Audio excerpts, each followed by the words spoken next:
time I spanked him. Yeah, How did he gonna be as equally talented as me? Are you serious? As easy as I beat him, I could have beat him while playing checkers on the other side. That's how easy that was. And he better than us? Are you serious, James Tony? I said, Gerard's a great fighter. He fight at 130 pounds. No, he said he gonna beat my what? You gonna beat my what? He's a great fight 130. I think he beat Lomachenko. Oh, I came at the perfect time. At the perfect goddamn time. So, you already know. I'm just trying to figure out how you do your shit in 160. You starting to say all these big words. I'm starting to take it as disrespect. Mate, you're gonna get fucking battered. I'm telling you. You're not even funny, Billy. Look, we could argue all day. But look, what are you saying? You know when I've knocked you out, I'll fucking knock you out as well, dickhead. You fucking gobshite.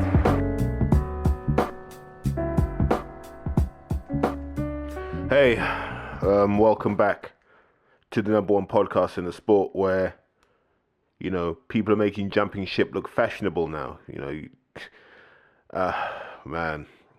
I've just seen the kind of news and nonsense around Joshua Buatsi joining Boxer and Sky. And, man, this will be a quick one, luckily. So, I mean, if you've got your cardio to do, this might not be the one because it's going to be pretty quick. I don't understand the logic of it. I want to focus let's focus on the backstory initially, and then let's get to where we are today. So Josh has had 16 fights, all of which have been on Matchroom, all of which have been under the umbrella of Eddie Hearn, right? Under the guidance of Eddie Hearn, and pretty much all of them 258 management. 16 fights.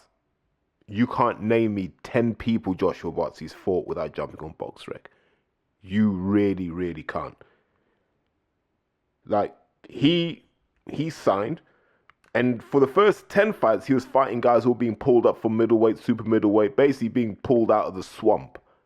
They're the guys he was fighting, and we were saying this at the time, and people said, no, he's learning, he's got to learn his trade, this, that, and the third.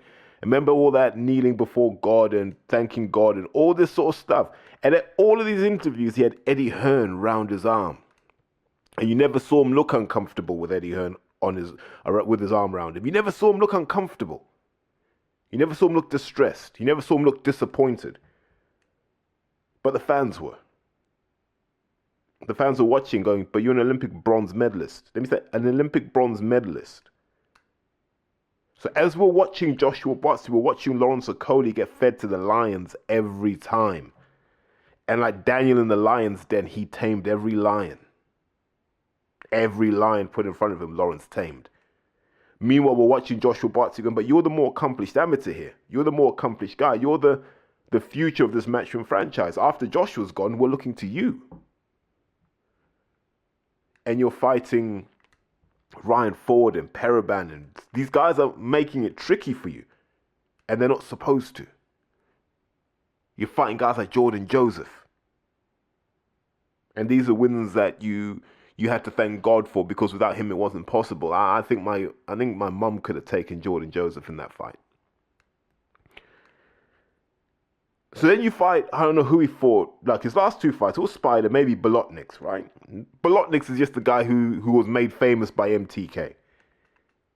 Still tells us nothing about whether Buatsi's world level. And I think I said this at the time, why are they not investing money in Joshua Buatsi? What is it they know that we don't know?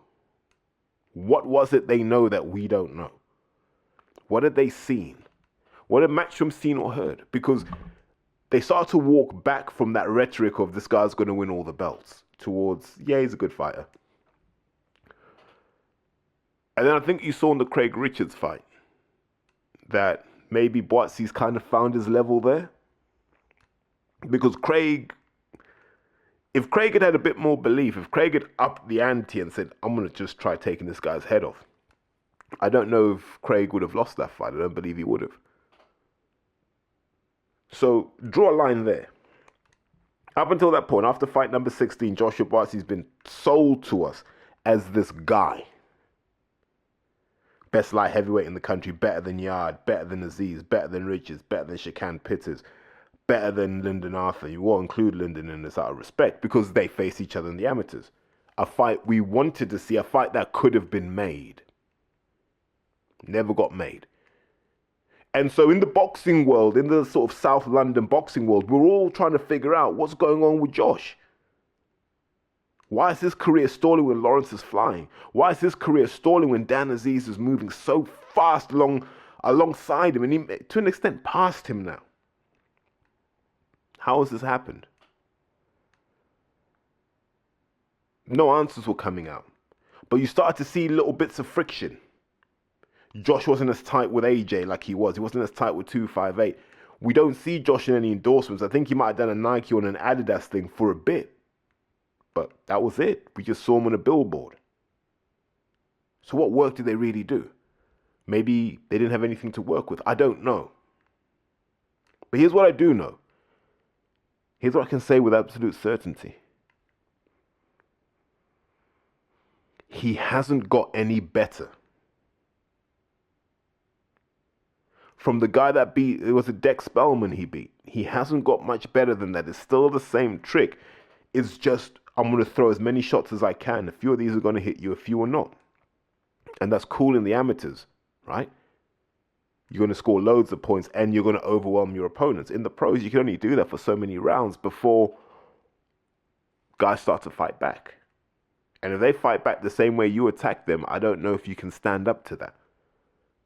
There are all sorts of sparring rumors that you hear, and some of them are true, some of them are not. But he's not a monster. And fans know this, and fans can intuitively pick this up. And all this God stuff is cool, but if you're entertaining the fans, you're not entertaining the fans. Like, all that other stuff is nice when you're performing, and he hasn't been performing. And we all know that. So you get to a point where, if I'm Eddie Hearn, I'm like, what am I doing with this guy? No, I don't know if he had a guaranteed deal. I don't know if he was being paid things for certain. I don't know the ins and outs of his contract because, quite frankly, I don't care. Do you know what I mean? Like, the light heavyweight scene in this country has been flying without him. So, if you think about kind of that sort of post-pandemic wave when we thought, right, this is the time for Josh to shine. We heard rumors that he was offered a yard fight. Clearly, Team Yard have seen something they like in Josh. That got rubbished. Yeah, got offered the fight, got rubbished.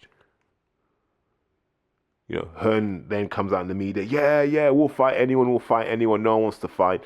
He ends up fighting Craig, that's a good fight. Then the rumors start coming around that he's going to fight Bivol for £1 million.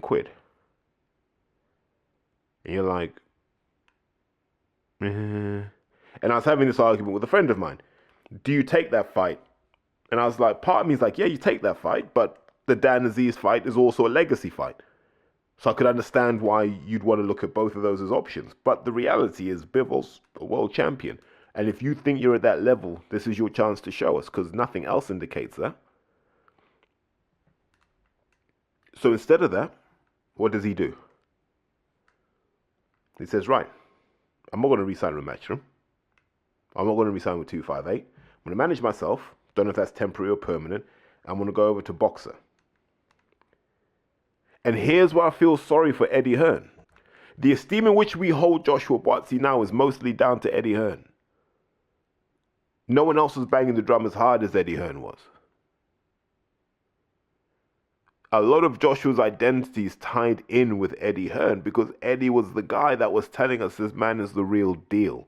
Nobody else was doing that. People were singing his praises, but no one advocated for him the way that Eddie Hearn did. No one banged that drum.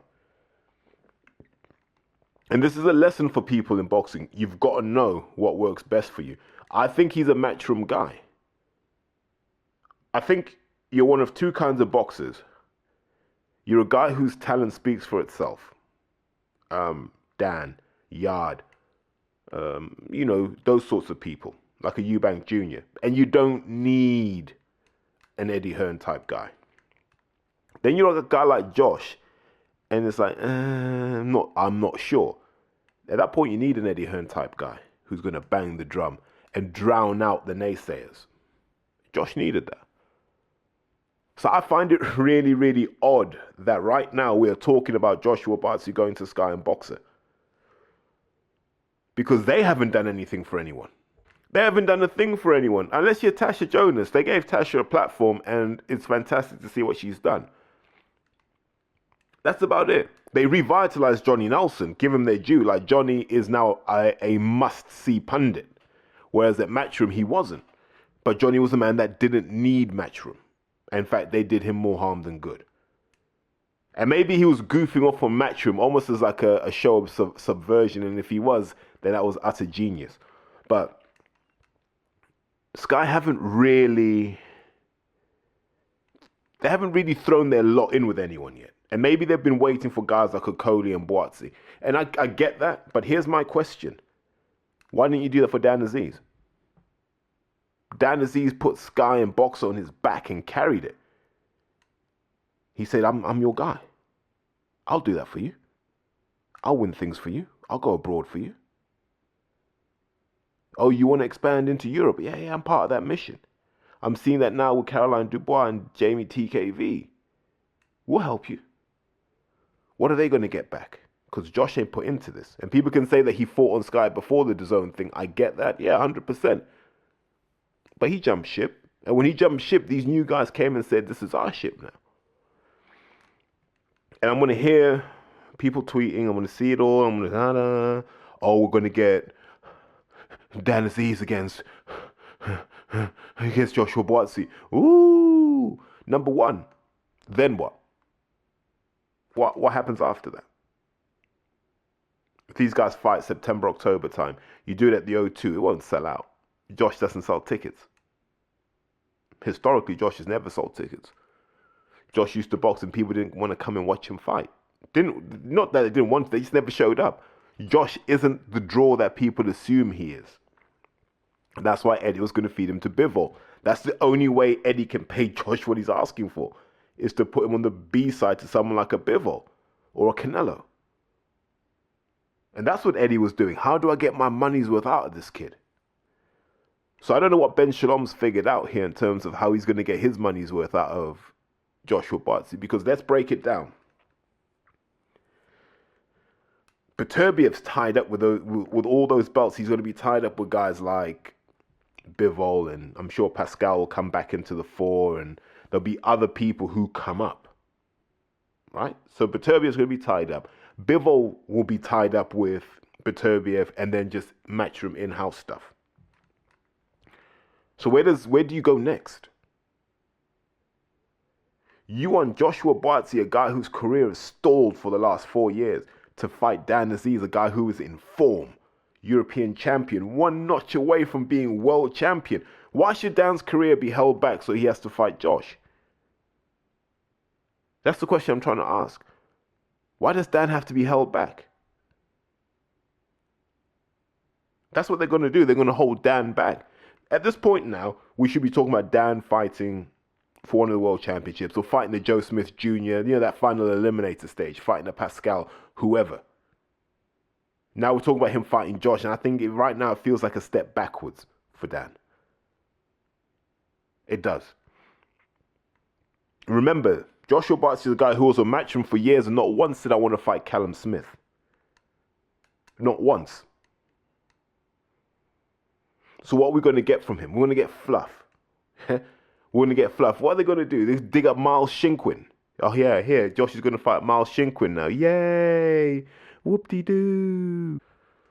We know what's going to happen. May 6th, whenever he fights, they're going to put him in with some guy we don't know who's not very good but has been highly ranked by some fluke, right? No idea who they'll dig up. They'll dig somebody up, some Romanian, someone from Ireland. They'll dig someone up who will like, well, who's this guy? And they'll tell us, oh, he's ranked number 23 on Box Rec. And we'll go, nonsense. That's who he's going to fight. And then what do you do with Buatsi next? Do you put him in with Linden? Do you put him in with Shakan? What do you do with him? I don't know. But we're not interested. We're literally not interested because you've gone from, oh, he might fight Yard, he might fight Bivol. You've gone from that to, oh, he's going to fight, I don't know, Joseph Ward. I mean, I don't know. Who's he going to fight? Like I said, Miles Shinkwin? I don't know. But it ain't what we were expecting. 7 years after the Olympics. So for me, it's not a good move for Sky. I don't believe they've signed a future star. I just don't believe it. And it's not that I don't like Josh. I'm indifferent to Joshua Buatsi. It's that what we were promised is not what he is. He's a British level operator, maybe European level operator at best. And Sky have basically just signed another one of the same thing. So they've got all of these guys here, and they're not even making an effort to make them fight each other. Let's do that. If that's the aim, if that's the Ben Shalom plan, to get all these light heavyweights in this country to fight each other and entertain the fans, cool. But I'm not sold on that. You know, you look at Josh now. 5 years ago, you had Matchroom, you had Joshua, and all this. You were part of a movement, and now you're on the outside looking in, trying to rebuild. And the stuff that he was saying in his interview, for me, was in bad taste. A lot of that stuff was in bad taste. So let's go through kind of his key moments in that press conference. One, when he addressed the Bivol situation, and he said, yeah, he was offered that money, but it came with strings attached. And I'm like, so you're telling me that Eddie Hearn offered you £1 million to fight Dimitri Bivol, and you're upset because it came with options that meant you would have been on Matchroom for another 2 or 3 years? Just break that down. That's 330 grand a year. In the worst case scenario, right? But in those 2 or 3 years, you're still fighting. Win, lose, or draw, you're still fighting, and Eddie's still going to make his money off you. What's wrong with that? I don't see what the problem with that is. Every promoter who has a champion is going to have options on whoever he fights, because that's how they make money, by retaining control of the belt. If you promise to win and vacate, they wouldn't care about no rematch clauses, no options, no extensions, nothing like that. But that's just how the business works. And he found this out when he went to talk to Frank, and Frank said, "Oh, I need options on you, at least like 3 or 4 fights on you, because if you win, get my money back. If you lose, I got to recoup all this money I spent on making that fight." This is how the business works. Both those scenarios could have worked for him. Why are you so proud that you don't want to commit to one of the 3 biggest broadcasters? Because what I'm sure Sky will have options on you. Like, that decision doesn't make any sense. Everyone's going to have options on you. You're not just going to be one and done. That's too much risk for anyone to tolerate. And you're not that big of a superstar you can be one and done, like a Fury can or a Wilder can. And then he's talking about DAZN as a platform that's not big enough. But you're still getting paid. Getting paid more than you're going to get paid on Sky. And from what I understand, Josh isn't like the most sponsored athlete in boxing. So what was he really losing out on? Is this just pride because people were just telling him, mate, you're fighting on an app? Was his ego bruised by that? Or is there a wider business consideration? I don't know. But these are questions you've got to ask. But I don't feel you should be kicking Eddie Hearn, a guy who went into bat for you. As long as he thought you two could make money together, he went into bat so hard for you when he didn't need to. He already had Craig. He could have done that with Craig. He chose you. And you've just bit the hand that feeds you. I don't think fans kind of forget that easily. So to say that, I didn't take well to that. And now, talking up Sky, this, that, and the third. What do you feel now if you're Ben Whittaker? You are meant to be the face of Sky. Then you're the future light heavyweight king. Now Josh is here. That's another name you got to deal with. You got Dan Aziz and Joshua Buatsi. You're like, it's getting quite heavy at the top there. Lawrence is coming in. You're competing for bandwidth now. So that open pathway Ben had a year ago been crowded out. Now this new breed of Olympians is being held up by the old guard. And these guys that Ben Whittaker, they'll be looking at Buatsi like, mate, you're just the British Tony Yoka. All that fanfare, all that noise, all that glitz and glamour, and you never delivered for the fans. So when people say this is a great signing, I don't believe it is a great signing for Sky. I think it's just more of the same. It's not a transformational signing. Where's Dillian? You want to sign someone, sign Dillian. That's the transformational signing for me. Because he will bring something new to Sky, or bring it back to Sky because he was on there before. You sign him, you sign Fury. Bacoli still got to prove himself. And the fact that you're sending Bacoli out to Poland says you're not 100% convinced by this guy. At some point, we need to see Sky put their money where their mouth is. At some point, we need to see Sky put their money where their mouth is. And one of these people on this roster has to fight someone we acknowledge as being an international star. Otherwise, we're just having our pants pulled down. They're just playing at boxing. So the problem I have with the Buatsi signing is, for me, it's not ambitious enough. What would have been a real statement would have been pulling everyone on the McGuigan stable onto Sky and saying, right, we've got him. Meanwhile, you've got young Josh, and since 2016, he's done absolutely everything wrong. He chose the wrong trainer, and I'm indifferent on Mark Gillespie. I don't know if he's a good trainer or a bad trainer. What I do know is Mark Gillespie is highly successful outside of boxing.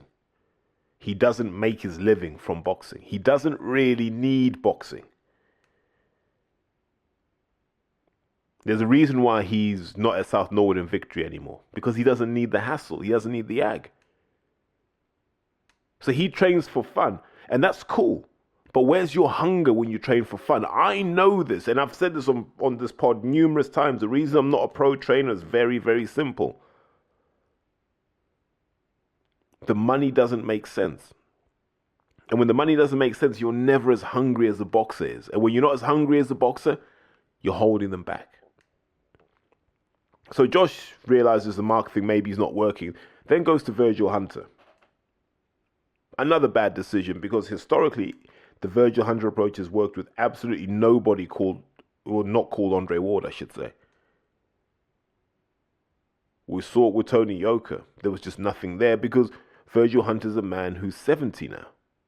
And he's at that phase in his life where he's more mellow and chilled. He's probably not the intense, driven guy he was when he first got Andre Ward. And people talk about you're getting a teacher. Yeah, but you still need a bit of devil in your teacher. Because that's going to rub off on you. So the choice of trainer I didn't necessarily agree with. So you've got a guy who's making these choices, and they're not the smartest choices. As much as he talks about he made these decisions rationally, no, he didn't. So I don't know. I don't think the Sky thing's it's a boon, because Sky is not the home of World Championship boxing. So where's the upside? I don't get it. When we had Yard and Beterbiev in the UK, who came out to see Beterbiev? Who came out to see that fight? No one really. That's why it was at the Wembley Arena, not the O2, not a stadium fight. No one came out. You need that Matchroom razzmatazz. Like, they just seem to do it better. I just don't see how Josh is going to do better on Sky than he would on Matchroom. But one of the things no one talks about is this need to be having these lengthy camps. Like, he was known for, I can't fight until I'm 100% ready. What? Pardon? Huh? Now think about this. Craig Richards. Terry, I want to box at super middleweight for a while. You sure about that, Craig? You're kind of big. Now I'm going to stay at super mid, win a few titles, then decide. A few days later, Craig, do you want to fight Frank Buglioni at 175? What does Craig say? Yeah. Yeah, I'll fight him. Acquitted himself well. That's the contrast on the same staff, on the same payroll. Craig Richards fights anyone, anytime. Why? Because he stays prepared. That's what a professional does. That Josh needing these long camps for what? And it boils down to this point I want to make about Joshua Buatsi that people need to understand. When he was coming through, it was him and Lerone Richards who were just smoking people as amateurs because they were big Ghanaian kids who matured physically before everybody else. And so they kind of had their way with the opposition when they were going up the age groups. So come 2012, when they're teenagers, they're like, let's try and get into this Ghana squad for the Olympics. Turns out to be a lot harder than they thought. The only kid who made it of that group was Isaac Dogbo. He made it through, but he didn't get through the qualifying event in Ghana. They called him back afterwards.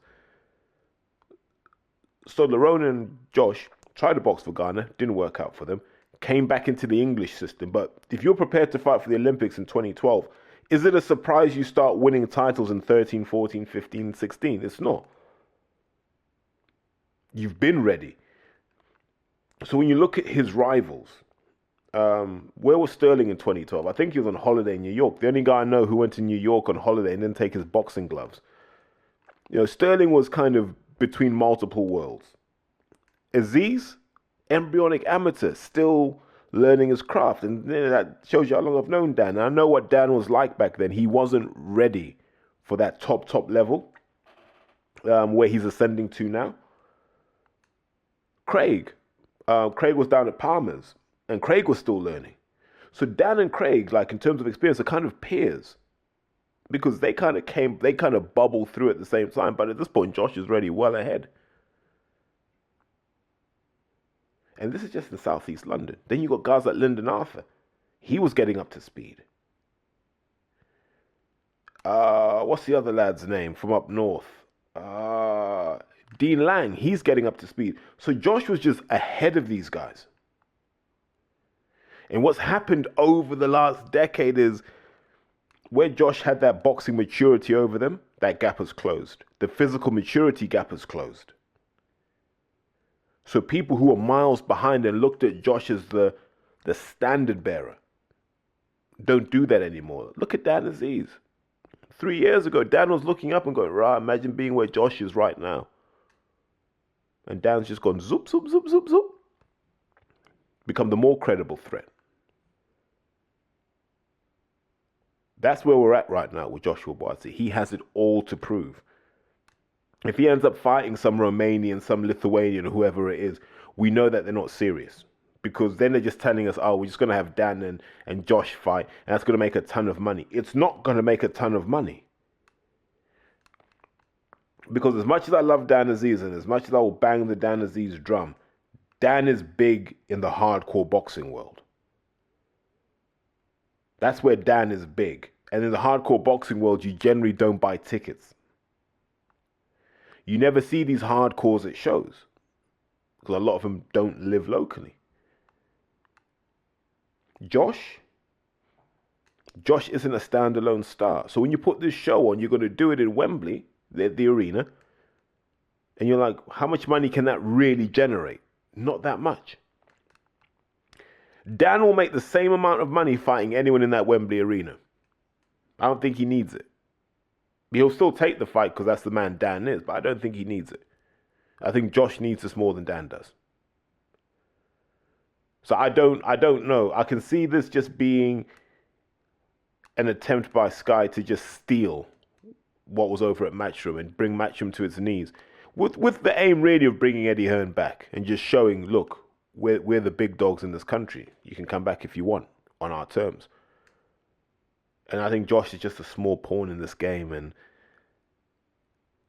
I don't think it's a great thing. I don't think he's covered himself in glory. I don't know where he goes from here.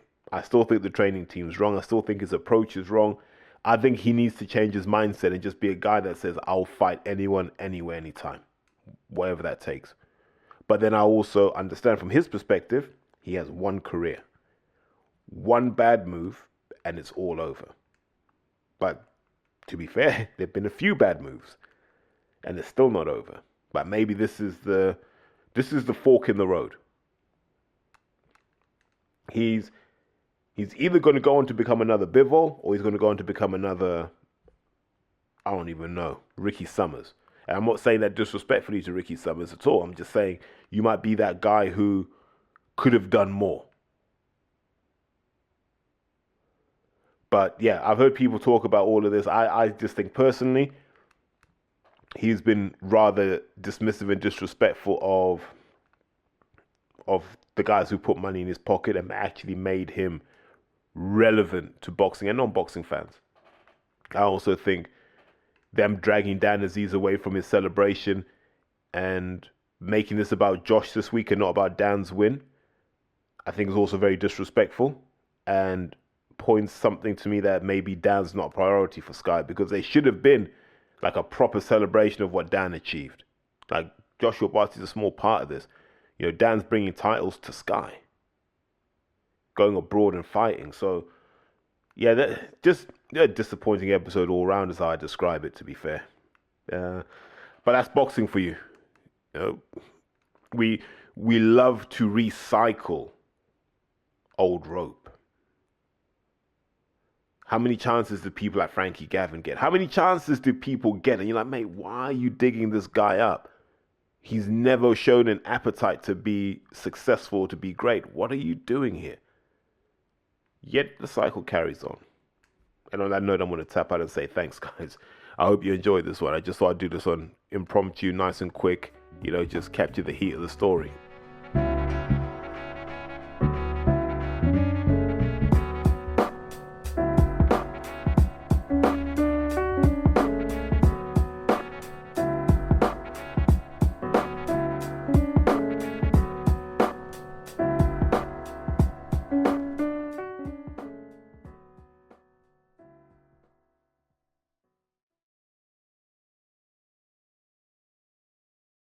Porky's Corner is proud to be sponsored by Spartan Site Solutions.